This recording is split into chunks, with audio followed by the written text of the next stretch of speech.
제가 잘 안 우는데 이렇게 서서 찬양을 이렇게 인도하는데 그 모습을 보면서 눈물이 왈칵 나는 거예요. 왜 났냐고요? 늙어서 난 것 같아요. 늙어서.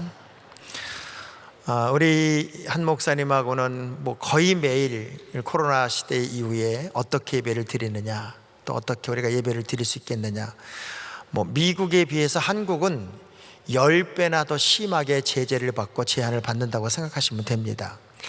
그런 환경에서도 어떻게 예배를 포기하지 않느냐 하는 이야기를 계속 주고받았기 때문에 제가 우리 은혜 하나님 교회 이렇게 와서 예배를 사모해서 나온 여러분들에게 보는 순간 하나님이 그냥 예뻐할 게 아니라 무지하게 좋아하시겠다.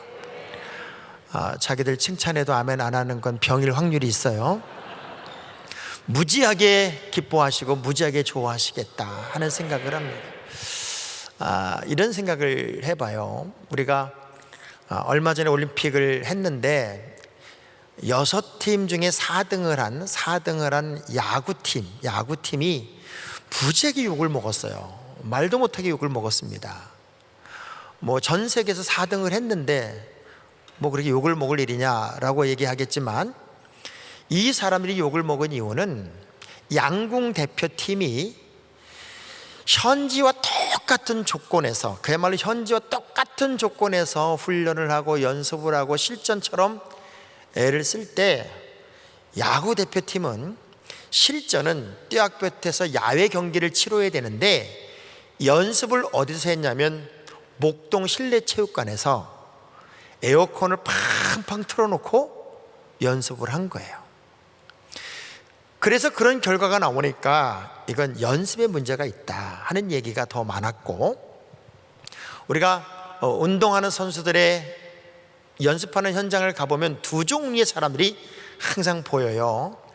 히닥거리고 깔깔거리면서 놀고 휴식하며 연습하는 것도 아니고 안 하는 것도 아닌 그런 그룹이 있는가 하면, 몸이 부서지도록 땀이 그냥 온몸에 비처럼 쏟아지도록 목숨 걸고 훈련하는 사람들이 있더라고요. 이 두 종류의 사람들이 언제 결정적으로 열매를 내냐면 실전에서 내더란 말이에요. 실전에서 1년 7개월의 시간 동안 우리는 어찌 보면 코로나라고 하는 두려움의 환경 속에서 나름대로 열심히 노력하고 더 버거운 싸움을 한 사람들은 나도 모르는 사이에 더 단단해졌을 겁니다. 그리고 강력한 하나님의 용사로 무장이 되어 간다고 저는 생각을 해요.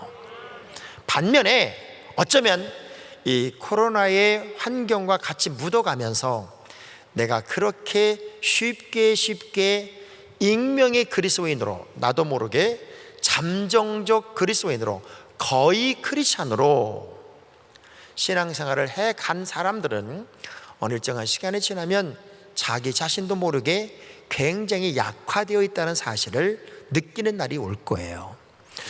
저는 오늘 밤 다시 우리 모두가, 이 은혜 아닌 교회는 제가 깜짝 놀란 게, 오늘 새벽에 제가 시체 때문에 일찍 일어나서 온라인으로 예배를 드리는데, 목사님이 오늘 저녁에 목자 부흥회하는 장학봉 목사님이 와서 이제 말씀을 전합니다 하는 광고를 딱 하는 순간 제 핸드폰으로 문자가 들어오는 거예요. 카톡으로 문자가 들어오는 거예요.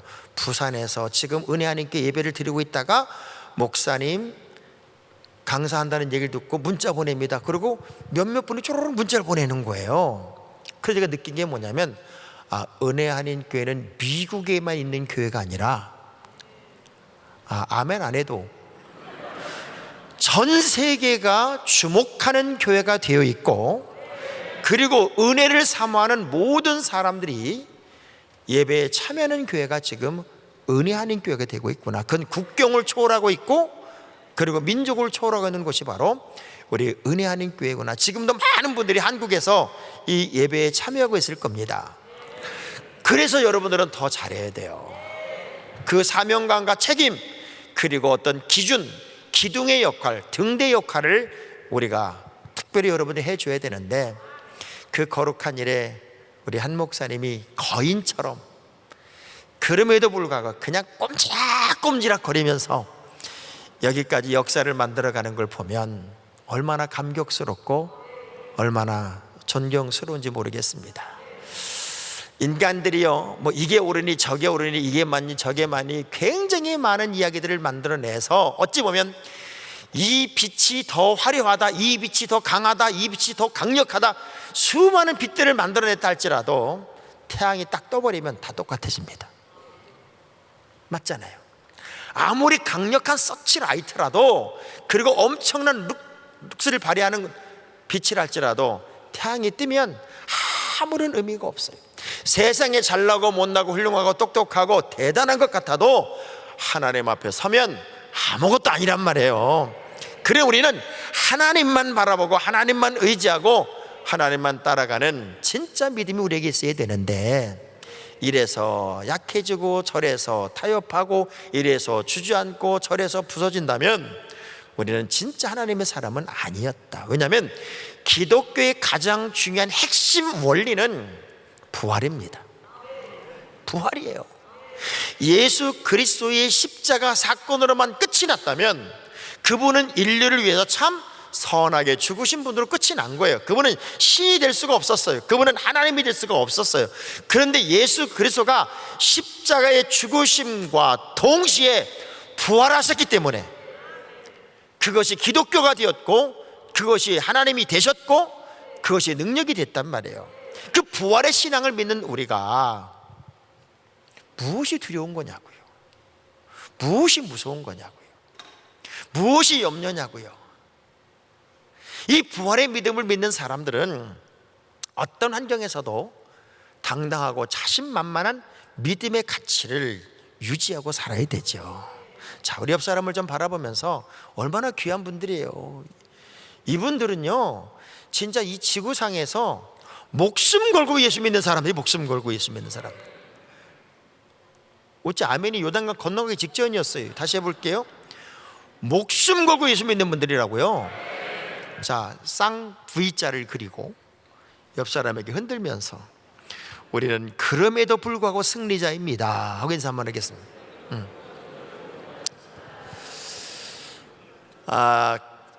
탈레반이 아프가니스탄을 다시 점령하면서 얼마나 많은 기독교인들, 또 미국에 협조했던 사람들, 그리고 청바지를 입었던 사람들, 공부 많이 한 여자들, 그분들은 하루하루 죽음에 대한 공포감을 느끼고 살까요? 이 죽음에 대한 공포는요, 인간이 느끼는 그 어떤 공포보다도 무서운 거잖아요. 그런데 그 공포 속에서 그들은 또 여전히 하나님을 바라보며 인내하고 견디는 사람들이 분명히 있을 겁니다. 저는 성경을 보다가 다른 건 다 해답이 있고 다른 건 해결이 된다 할지라도 영원히 해결될 수 없는 하나의 명제가 있음을 알았어요. 죽음의 문제예요. 죽음의 문제. 죽으면 다시 살아날 수가 없어요. 그런데 성경은 놀라워요. 한 귀한 여자의 아들 도르가, 나사로, 예수 그리스도 죽었는데 다시 살아나셨어요. 죽었는데 살아나셨다고요.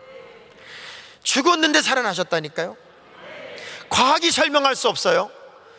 의학이 설명할 수 없어요.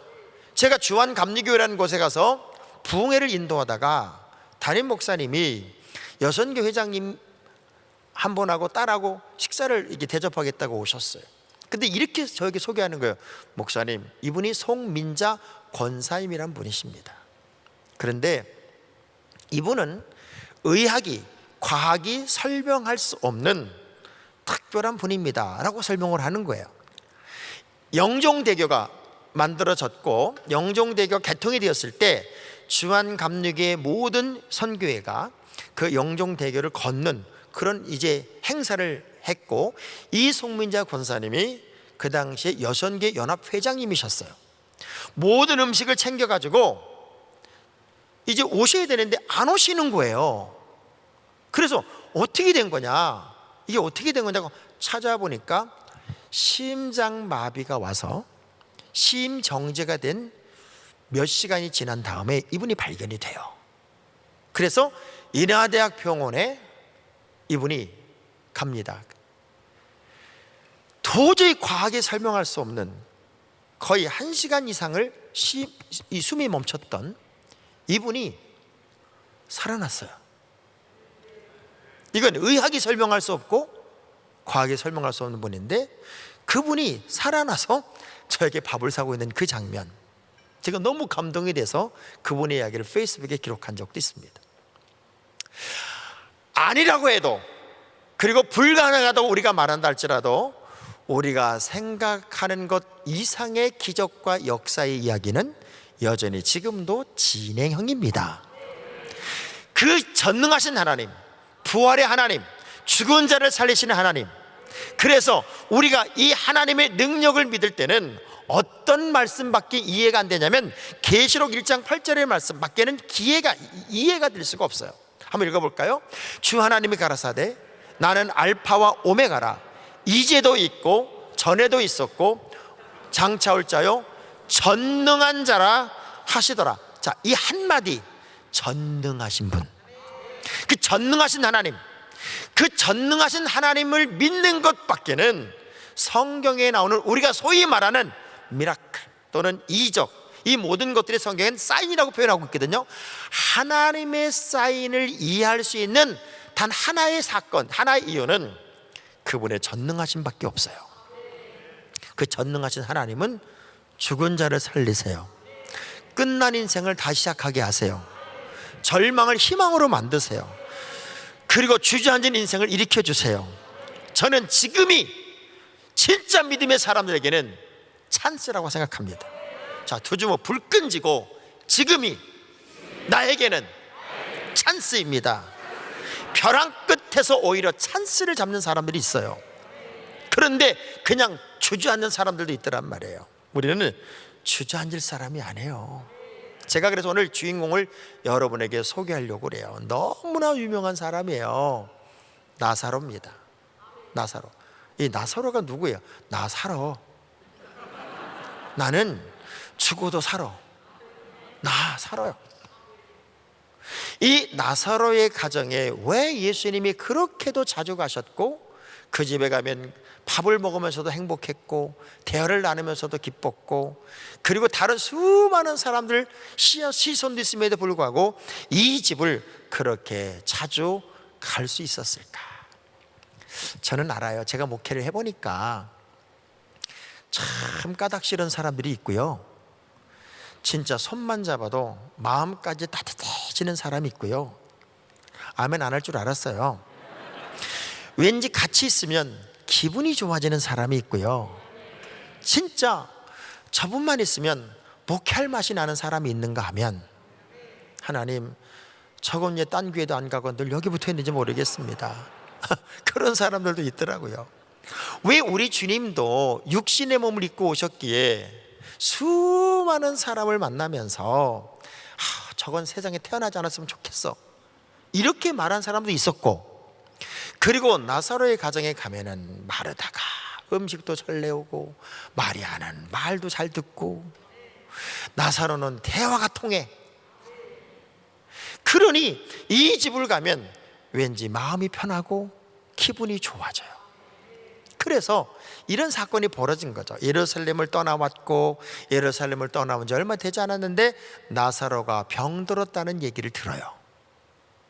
갑자기 주님 이렇게 말씀하시는 거예요. 다시 예루살렘 가야 되겠다. 제자들이 펄펄 뜁니다. 거기 금방 우리 맞아 죽을 뻔하다가 극적으로 도망온 곳을 왜 가십니까? 거기 또 가면 난리 납니다. 안 됩니다. 그 위험한 정서를 왜 가세요? 가지 말아요. 난리를 부릴 때 단 이유 하나, 나사로가 잠들었기에 내가 그를 깨우러 간다. 저는 이 한마디에, 이 말씀에 진짜 심장이 뛰었어요. 심장이 뛰었어요. 늘상 읽었고 늘상 봤던 그 나사로 이야기, 죽은 자가 살았지, 그 이야기가 아니라 우리 주님의 이 말씀, 나사로가, 내 사랑하는 나사로가, 내 사랑하는 내 친구가, 그 나사로가 잠들었기에 나는 그를 깨우러 가야 되겠다. 어쩌면 이 땅의 모든 교회들을 향하여 이 땅의 모든 성도들을 향하여 오늘 우리 주님이 하시는 말씀이 아닐까. 다 잠들어 있다, 다 숨어 있다, 다 주저앉아 있다, 다 두려움에 떨어 있다. 마치 세상에서는 식당이고 백화점이고 바글바글, 대한민국은 이제 전철 바글바글되고 백화점 바글바글됩니다. 신기하게 자영업자하고 교회만 잡아요. 종교단체라고 말하지만 불교나 천주교에는 간섭 자체가 없어요.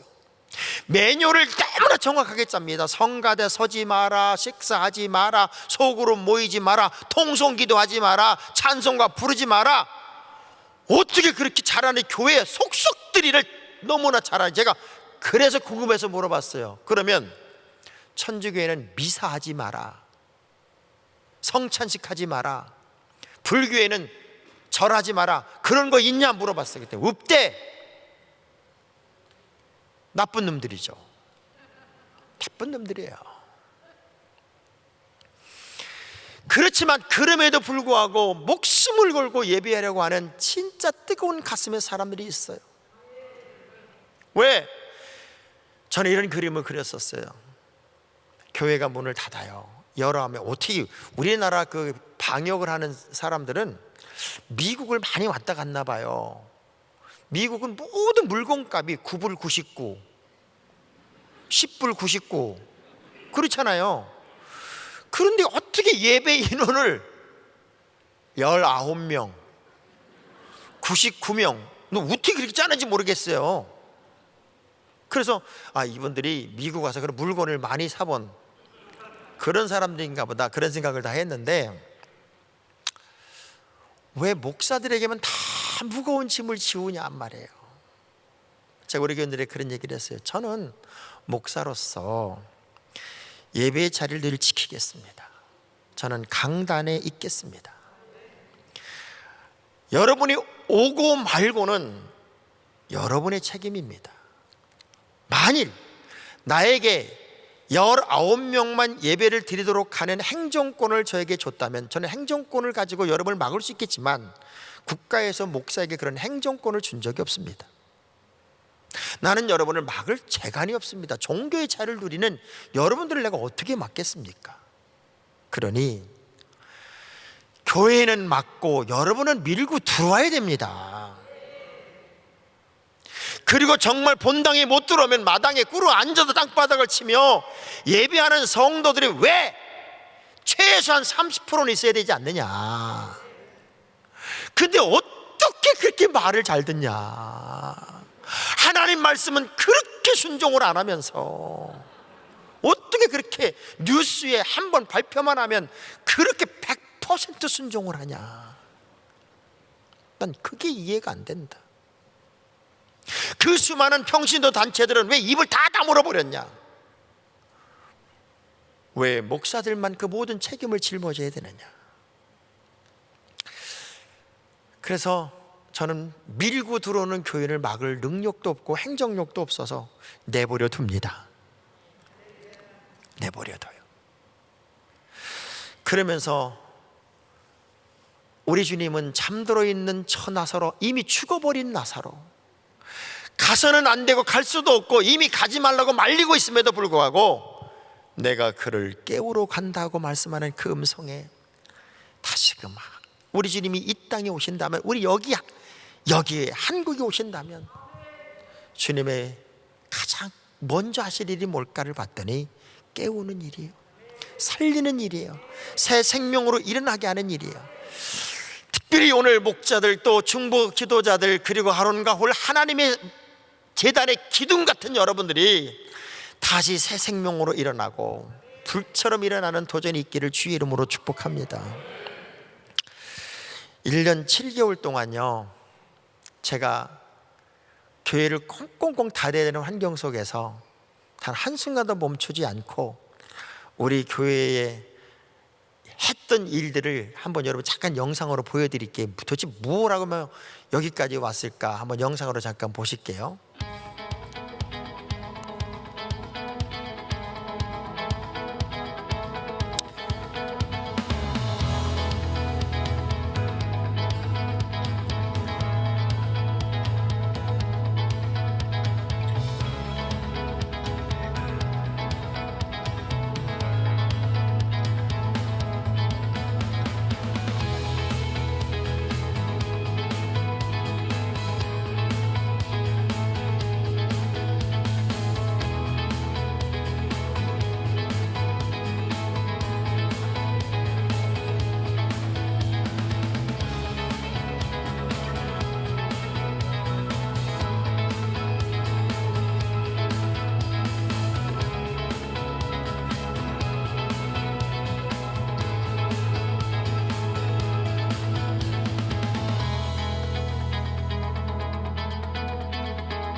제가 제일 먼저 했던 게,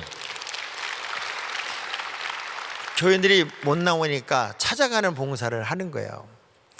그래서 제가 마지막 자가 봉이잖아요. 그 봉스 치킨데이 그러면 한 1,300개 치킨을 튀겨서 목자들은 다 오게 해가지고 집집마다 나눠주는 거예요. 봉스 도시락데이, 봉스 버거데이. 그리고 교회에서 예배를 못 드리게 하니까 우리 뒤쪽에 산이니까 산에 올라가서 영상 찍어서 성가대, 한 번도 성가대 안 쉬고 다 그렇게 찍어서 보내고. 그래서 우리 교회가 만들어진 그 과정에서 만들어진 단어가, 한번 따라해 볼래요? 꼼지락거리면 역사는 나타난다. 다시 한번, 꼼지락거리면 역사는 나타난다. 그런 과정을 통해서 우리가 한 17억 정도를 들여서 방송국도 하나 만들었어요. 그러니까 그 과정이 오히려 하나님의 역사를 경험하는 시간이었고, 그리고 우리 하남시에 있는 시와 시장님하고는 긴급하게 서로 간에 대화를 주고받으면서 하남에 있는 모든 교회나 그리고 시민들을 공무원들이 협박하고 공갈치고 감시하는 단체가 아니라 도와주고 협력하고 함께하는 가족 관계로 만들어내는 일을 성공적으로 이뤄내서, 정말 우리 하남시만큼은 교회들이 뭘 하는 데 있어서 감시받거나 또는 어려움을 경험하지 않도록 그 일들을 이렇게 해내면서, 제가 그 1년 7개월 동안에 교회는 방역 최우수 교회상 시상을 시에서 받기도 하고, 저는 시민상 모범상을 타기도 하고, 제가 KBS 우리말 겨루기에 나가가지고 1등도 우승도 했다니까요. 네?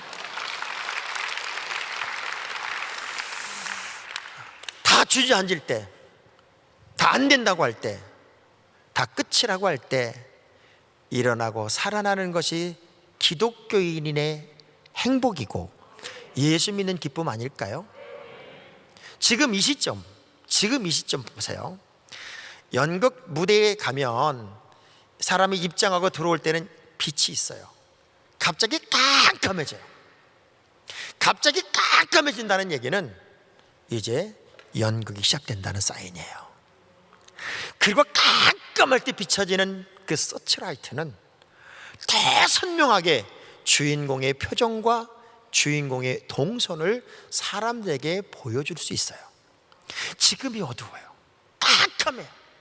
그런데 하나님은 여러분을 주인공으로 세우셨고, 우리 은혜 한인교회를 주인공으로 세우셔서 하나님의 서치라이트가 비치고 있다면 더 선명하고 더 분명하고 더 확실하게 보여지지 않을까. 나사로의 집에 간 이유 딱 하나예요. 우리 주님이 나사로의 집에 간 이유를 요한복음 11장 5절에서는 이렇게 설명을 해요. 다른 이유가 없었어요.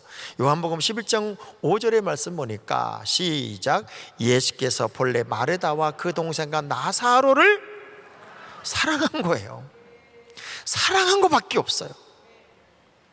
저는 가끔 그런 생각을 해봐요. 하나님이 나를 정말 사랑하실까? 내가 정말 주님의 사랑받는 이쁜 짓을 지금 하고 있는 걸까? 제가 이번에 미국에 오게 된 아주 중요한 동기가, 손주가 태어났어요. 그것도 첫 손주가 태어났어요. 그런데 코로나 때문에 돌이 지나고 14개월이 되도록 못 봤어요. 맨날 영상으로만 보는 거예요. 그런데 이제는 백신 다 맞은 사람들은 해외 갔다 와도 자가격리가 없다는 그 반가운 희소식 때문에 사돈댁하고 무조건 온 거예요. 달라스로 간 거예요.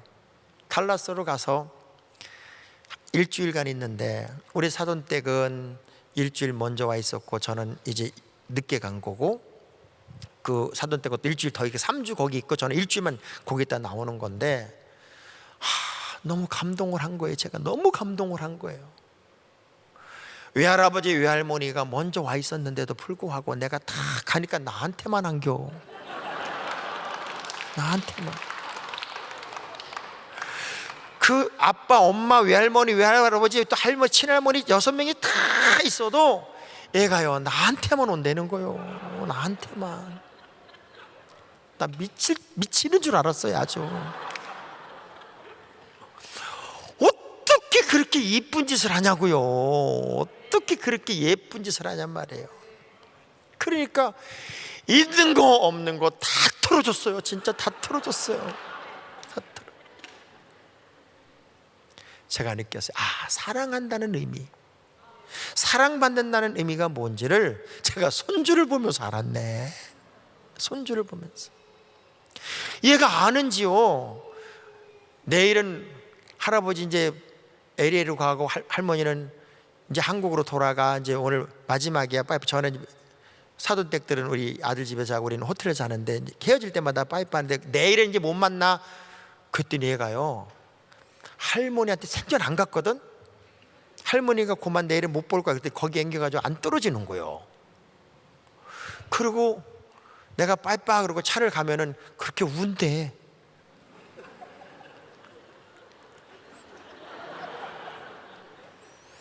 LA로 오는 날 얘가 보통 8시에 일어나는데 6시 반에 일어나더래요. 그래서 안 데리고 나오라는데 너무 일찍 일어나는 바람에 데리고 나왔더라고. 제품에 꼭 안겨 있는 거예요. 이뻤겠어요? 안 이뻤겠어요? 그냥 이뻤겠어요? 환장하게 이뻤겠어요?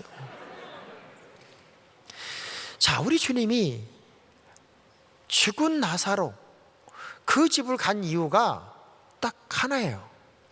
사랑해서. 오늘도 우리에게는 가장 중요한 신앙의 가치가 있어요. 한번 스스로에게 물어보세요. 과연 우리 주님이 나를 사랑하실까? 우리 가정은 사랑받는 가정일까? 그리고 주님이 사랑하신다면 어떻게 사랑하실까? 요한복음 13장 1절의 말씀을 보니까 우리 주님의 사랑은 그냥 사랑이 아니라 끝까지의 사랑입니다. 끝까지. 자기 백성을 향한 끝까지의 사랑입니다. 그러니까 우리 주님이 사랑하면 죽은 자도 살아나는 거예요. 끝난 인생도 시작할 수 있는 거예요. 주저앉은 인생도 다시 서는 거예요. 안 된다, 못한다, 끝났다라고 말했던 사람들도 다시 희망을 노래할 수 있단 말이죠. 그 나사로의 가정이 너무 귀한 가정이고 사랑할 수밖에 없는 가정이고 사랑받는 가정이 됐다는 건 행운이고 복이에요. 어려울 때일수록 철든 믿음의 사람들은 이쁜 짓을 합니다. 이쁜 짓을 합니다. 저희 교회가 백신 T를 다 맞춰 입어요. 백신. I am vaccinated. 제가 아스트라제네카를 1차를 맞고 우리는 이제 없으니까 그냥 오는 대로 맞추는 거예요. 근데 뉴스는 너무 재밌어요. 아스트라제네카가 있으면은 아스트라제네카가 제일 백신의 효과가 좋은 약이라고 뉴스가 나와요. 화이자가 들어오면 화이자가 또 제일 좋대요. 이제 모더나가 나오면 모더나가 또 제일 좋대요. 그래서 저는 아스트라제네카를 맞고 다음에 파이자를 맞았어요. 그랬더니 목사님이 저한테 뭐라는 줄 아세요? 짬뽕 백신을 맞았네 그래요. 짬뽕 백신. 짬뽕이든 뭐든 맞춰만 줘라 아주. 우리 교인들은 제가 하도 막 애들부터 너네 맞아야 돼. 그래야 예배 자유했어. 하도 맞으라고 그래서요. 지금 예배 인원 요즘은 예배 인원 뭐 출석했던 팬데믹 시작하기 전의 인원의 한 60% 정도 이렇게 모이지만 그 모이는 예배 인원을 110% 오버해 버렸어요. 코로나 맞은 인원, 백신 맞은 사람들이. 그러니까 이게 전 세계 우리 교회가 제일 많이 맞았을걸? 노쇼를 다 맞아버렸으니까 우리가 젊은이고. 그래서 주일 예배들 이렇게 예배를 드린다 그러면 저희는 거의 100% 다 백신 2차까지 거의 맞은 사람들이 예배를 드려요. 그래 얼마나 대단한 교회예요. 난 이럴 때 박수 쳐줄 줄 알았어요. 아주.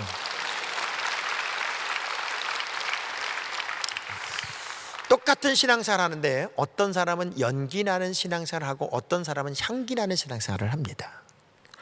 우리 주님께서 나사로의 죽음에 관한 이야기를 이렇게 듣고 저를 깨우러 가야 되는데 너무너무 그리운 거예요. 너무너무 그리운 거예요. 그래서 주님이 딱 두 번 우시거든요.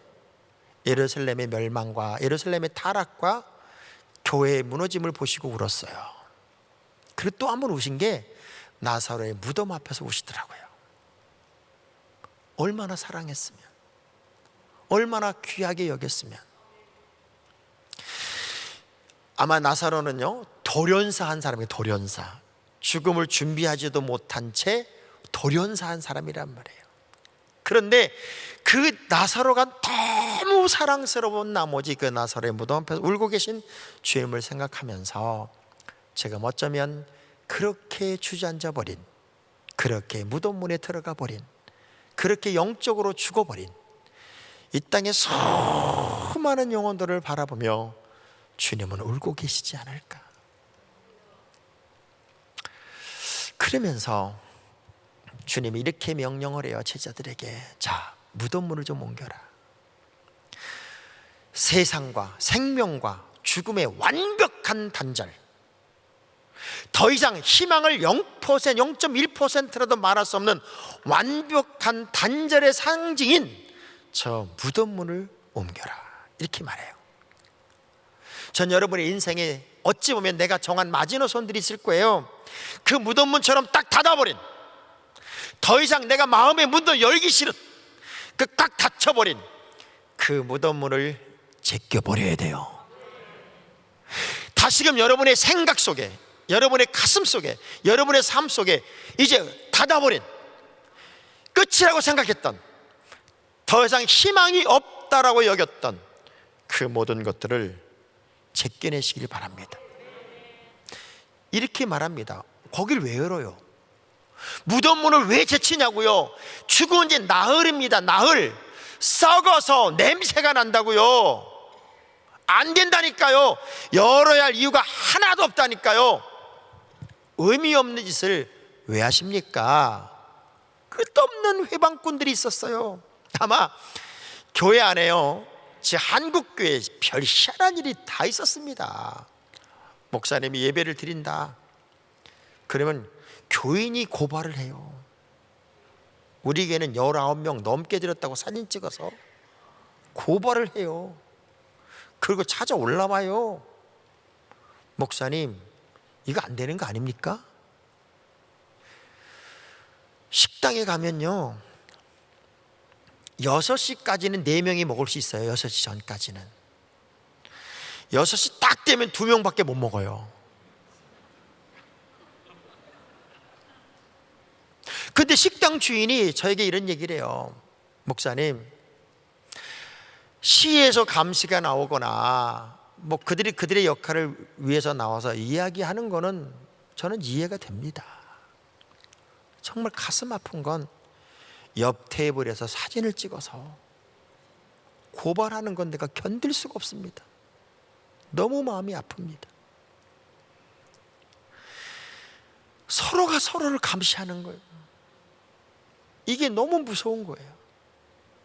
다른 건 다 견디는데 우리나라가 가지는 최고의 장점은 뭐예요? 보자기 문화 아니에요? 보자기 문화. 덮어주는 거예요. 덮어주는 거. 이렇게 덮어주고 다 묶어서 휙 집어던지면 끝나는 거 아니에요. 감시를 해요. 시에서 일하는 분이 이런 얘기를 해요. 아침이 되면 사진이 팍 올라온대요. 막 6시 넘어서 4명, 막 5명 밥 먹는 거 사진 찍어. 100% 가족이야. 어저께 우리 권사님이 글을 하나 올렸어요. 아들네 가족이 꼬맹이 아기를 안고 밥을 먹으러 저녁에 식당에 갔어요.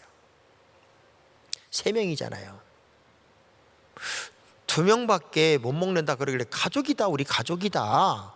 우린 부부고 애기 꼬맹이 깐난 애기인데 그때 가족 증명서를 보여달라고 그래요. 주민력 등본을 띄워와야 된다는 거예요. 기가 막혀서 글을 올렸더라고요.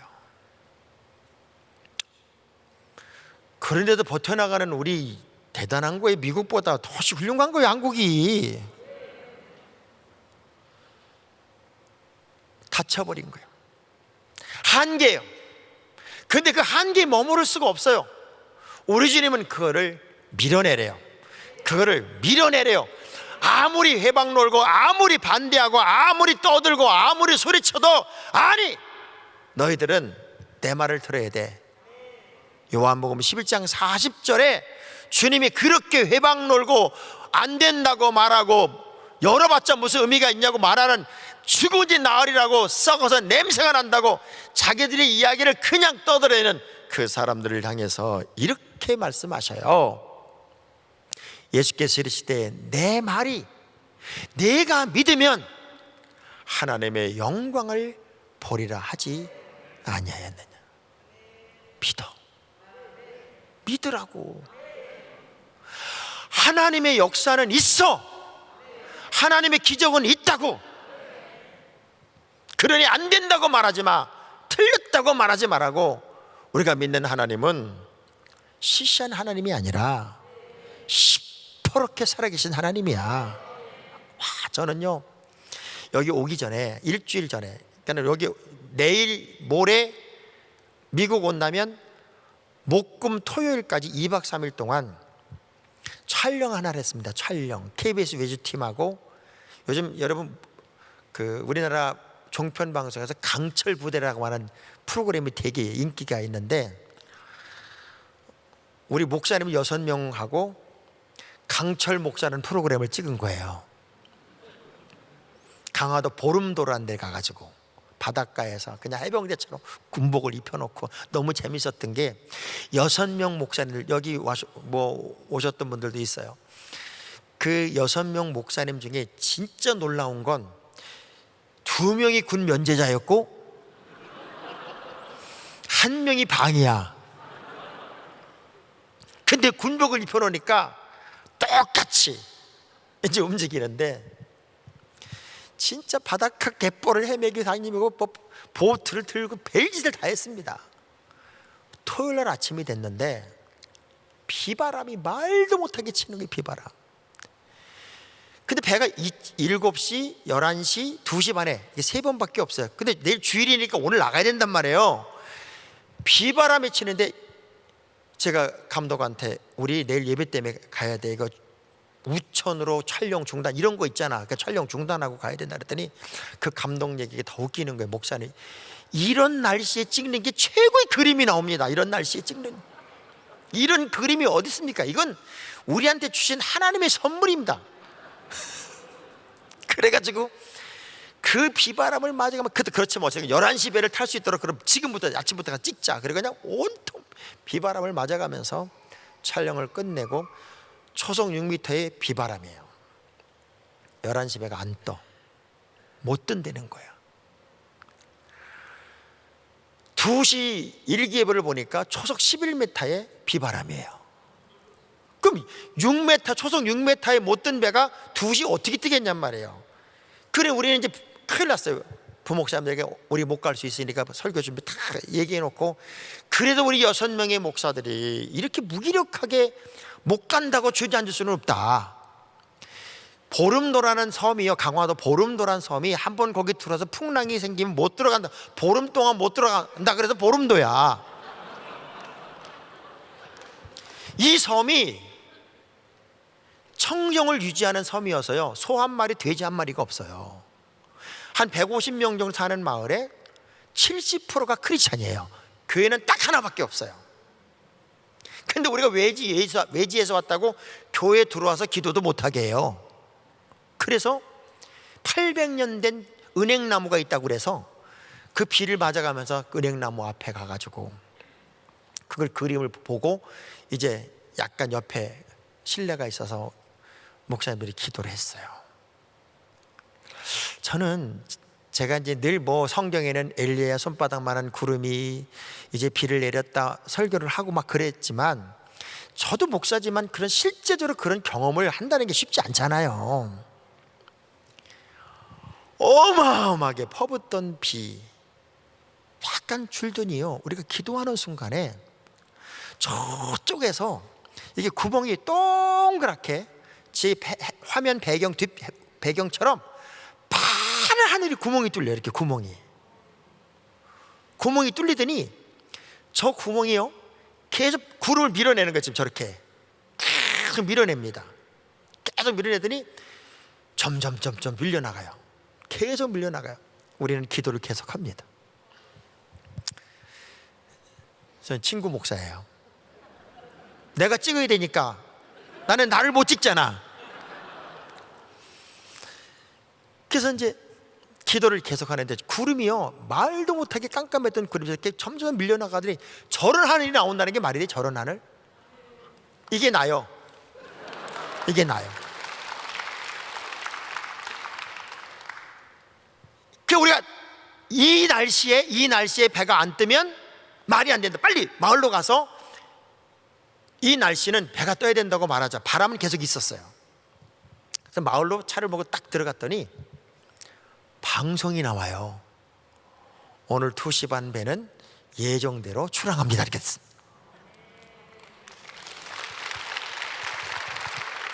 진짜 하나님이 하시는 일을 눈으로 목격하는 순간 우리는 이건 하나님만이 하시는 일이었다. 하루 종일 전국이 비가 왔어요. 하루 종일 전국이 난리가 나게 비가 온 날이에요. 그런데 저 파란 하늘이 정확하게 배가 와서 뜨는 시간까지만이었어요. 배가 와서 딱 뜨는 순간 비가 와. 배 타고 가는 순간 비가 와요. 저는 그래서 알아요. 강철 목사 촬영을 하나님이 기뻐하셨구나. 목사들이 망가지고 부서져서 누군가를 기쁨을 주는 걸 하나님을 기뻐하셨구나. 저는 그걸 알았어요.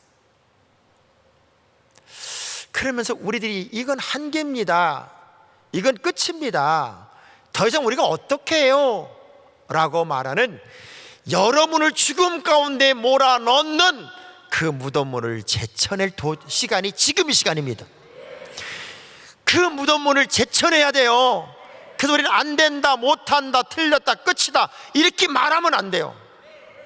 저는 이 노래 너무 좋아해요. 최진사 댁 셋째 딸, 건넌 마을에 최진사 댁에 셋째 딸이 있다는데 예쁘다고 소문이 났어요. 그냥 예쁜 게 아니라 너무너무 예쁘다고 소문이 났는데 먹새란 놈도 밤새란 놈도 한 번도 얼굴 한번 못 봤다는 거예요. 그랬더니 내가 최진사 만나 뵙고 넙죽터라고 아랫마을 사는 칠복이 놈이라고 말씀드리고 나서 셋째 딸을 너무너무 내가 사랑하니 셋째 딸을 내게 달라고 넙죽 엎드려서 간청을 해야 되겠다. 그래서 다음 날 아침에 최진사 댁에 갔더니 문을 열고 목새란 놈이 엉금엉금 기어 나오는 거예요. 말도 끊어기 전에 볼기를 맞았다고 넋두리를 했어. 그렇지만 나는 대문을 활짝 열고 뛰어 들어가. 최진사 앞에 넙죽 엎드려서 아랫마을 사는 칠복이 놈이라고 말씀드리고 나서 셋째 딸을 내게 달라고 소리를 질렀더니 최진사 양반 껄껄껄 웃으시며 아이쿠나 틀렸구나 일어서려고 하는데 셋째 딸 사뿐사뿐 내게로 걸어와 절을 하네요. 얼씨구나 좋구나 지화자 좋구나 땡이로구나. 야, 저는 그 노래 속에서 성경이 보였어. 모두가 안 된다, 모두가 틀렸다, 모두가 끝이다, 나는 자격이 없다라고 생각을 했지만 믿음 하나 가지고 가서 넙죽 엎드려서 절을 했더니 세상에 내가 너 같은 놈을 내가 기다렸다는 듯이 셋째 딸을 탁 안겨주는 그 최진사 멋지지 않아요? 이 노래를 알아야 아멘을 할 텐데.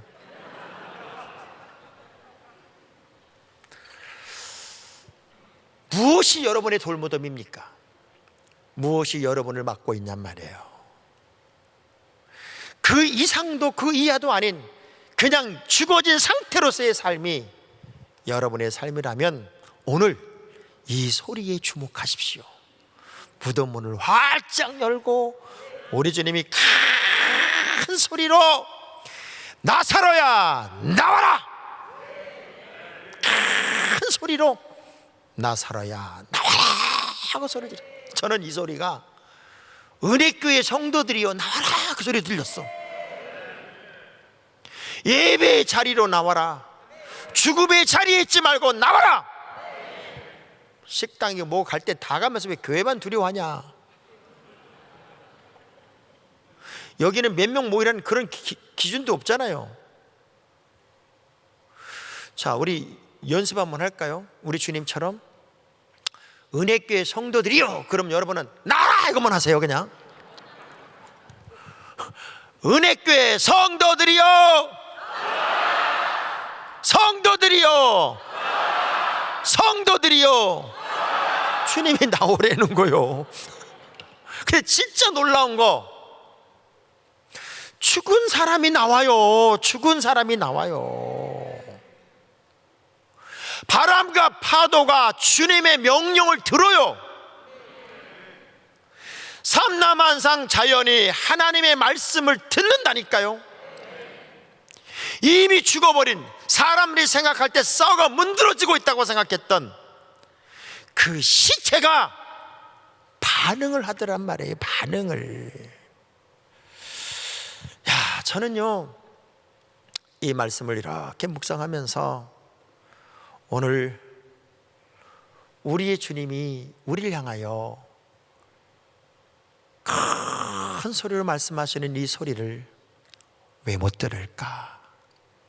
시체도 듣는데, 바람과 파도도 듣는데, 들을 수 없는 사람, 들을 수 없는 사물들까지도 주님의 말씀에, 주님의 명령에 민감하게 반응하는데 왜 우리는 들으면서도 반응하지 못할까? 2002년도 월드컵이 열렸어요. 박지성 선수가 골을 넣었고 황선홍 선수가 첫 경기에 골을 넣었어요. 선수들이 골을 넣으면요 그냥 벤치로 달려옵니다. 황선홍 선수가 첫 골을 넣었을 때 히딩크가 양팔을 벌립니다. 황선홍 선수가 팍 달려옵니다. 박항서 감독에게 앵겨버렸습니다. 박지성 선수가 포르투갈전에 골을 넣습니다. 막 달려옵니다. 히딩크가 양팔을 벌립니다. 박지성 선수는 히딩크에 팔찍 올라가서 끼워놨습니다. 월드컵이 끝났습니다. 박지성은 유럽으로 갔고 황선홍 선수는 이런 말을 했습니다. 내 생애의 가장 큰 실패라면, 가장 큰 실수라면 박항서에게 안긴 거였다. 그때 나는 히딩크에 안겼어야 됐다. 실력이 비슷했단 말이에요. 그랬으면 제 박지성보다 먼저 황선홍 이름이 떴을 거다. 누구에게 안기느냐가 중요합니다. 지금 코로나 공포에 안길 것이냐, 아니면 우리 주님께 안길 것이냐. 이상하게 하와는 뱀의 목소리를 듣는 순간 그렇게 뱀에 집중해요. 그 뱀의 목소리에 그렇게 집중을 하더라고요. 하나님의 음성에 집중했던 이 여자가 뱀의 소리 듣는 순간 뱀의 소리에 그렇게 집중을 하더라고요. 여러분, 뉴스를 보면서 엄청나게 집중하는 거, 코로나, 거기에 너무너무 집중하고 있다 보니까 모든 결정은 하룻밤 사이에 일어납니다. 왜 우리가 주님의 말씀에 집중하지 못할까? 무덤문을 열어버리고 죽어버린 내 영혼들, 죽어버린 잠자고 있는 내 모든 삶의 자리에서 주님의 이 명령, 나사로야 나와라. 세상 사람들이 얼마나 웃었을까요? 그 주변에 있던 사람들이 얼마나 웃었을까요? 미친 거 아니야? 제정신 아닌 거 아니야? 어떻게 죽은 사람 보러 나오라고 그래? 그런데 나와요. 생명으로 살아나요. 지금 모든 교회가, 그리고 우리 그리스도인들이 무덤문을 열고 새 생명의 사람으로 나와야 돼요. 생명의 사람으로 살아나야 돼요. 일어나야 돼요. 그게 바로 우리들의 도전이 돼야 되고 출발이 돼야 돼요. 저는 새 생명의 사람들, 우리 모두가 되기 위해 믿음의 배수진을 치는 도전이 여러분에게 꼭 있기를 주의 이름으로 축복합니다. 진짜 한 명 사랑하기 얼마나 어려운 건 줄 아세요? 결혼식 할 때 보세요. 아는 사람한테 다 청첩장 돌리고 결혼식 축하 다 받고, 그리고 둘이 결혼해요. 그러면서 다짐을 해요. 뭐 검은 머리 팥뿌리가 되고, 뭐 빚이 있으나 없을 때 사랑하고 다 했어요. 여기 온 모든 하객 사랑하라는 거 아니었어요. 둘이만 사랑하라는 거예요. 둘이만, 한 명만 사랑하라는 거였어요. 한 명만. 그게 결혼이었어요. 그런데 지금 신랑 사랑합니까? 아내 사랑합니까? 이렇게 물으면요, 나는 너무너무 사랑해요 라고 말하는 사람 많지 않고요, 사는 게 기적이에요. 그런 사람 많아요. 진짜 사는 게. 여러 사람 사랑하라는 거 아니었고 한 명만 사랑하라는, 이 한 명 사랑하기가 그렇게 버겁고 힘이 든다고요. 그러니 우리가 하나님을 집중하고 하나님을 사랑한다는 것도 사실은 얼마나 세상에 부정적 요소가 많이 있겠습니까? 그럼에도 불구하고 우리는 살아나야 돼요. 그리고 새 생명의 신비를 노래할 수 있어야 돼요. 여러분이 살아나면 교회는 살아납니다. 목자들이 살아나고 중보 기도팀이 살아나고 아론과 홀그룹이 살아나면 살아나는 거예요. 불이 붙으면요, 생통이 나무 들어가면 금방 같이 타요. 근데 꺼져가는 불씨에 아이 생통이 갖다 집어넣으면 연기만 나고 해서 사람 괴로워요. 괴로워. 그래서 오늘 이 예배에 참여한 여러분들, 다시 불붙는 하나님의 용사가 되기를 주의 이름으로 축복합니다. 자, 두 주먹 불 끈지고, 나는 그럼에도 불구하고 바짝바짝 일어나리라. 요거 떨면서 다시, 나는 그럼에도 불구하고 바짝바짝 일어나리라. 제가 우리 교인들 전교인 백신 티 이게 입히면서 그 디자인도 다 우리가 한 거거든요. 교회 돈 쓰지 말자. 백신, 이 코로나 전국에서도 간증이 있는 사람들이 돈을 내라.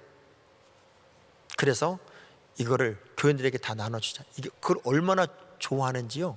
우리 동네가 풍산동이라는 동네인데, 풍산동 동사무소 직원들이 그것 좀 달라고 그래가지고요, 풍산동 동사무소 직원들은 그 옷 입고 근무합니다. I am vaccinated. 내가 목사님 하나 갖다 드렸거든요. 그랬더니 이걸 뭘 이런 거 입냐고. 근데 목사님 그 옷 입으면 되게 귀여워요. 되게 귀여워. 다시 일어나고 다시 서고, 사망 가운데 죽음 가운데 새 생명으로 태어난 나사로처럼 우리 은혜 하나님 교회가 그렇게 살아나고, 또 전 세계 교회를 살려내는 거룩한 불쏘시개가 될 수 있기를 주의 이름으로 축복합니다. 우리 한번 찬양했으면 좋겠어요. 우리 찬양팀 같이 나와서 예수의 이름으로 나는 일어서겠습니다. 주님 주시는 능력으로 나는 일어서겠습니다. 내 힘으로가 아닌 우리 주님 주시는 능력으로 나는 일어나겠습니다.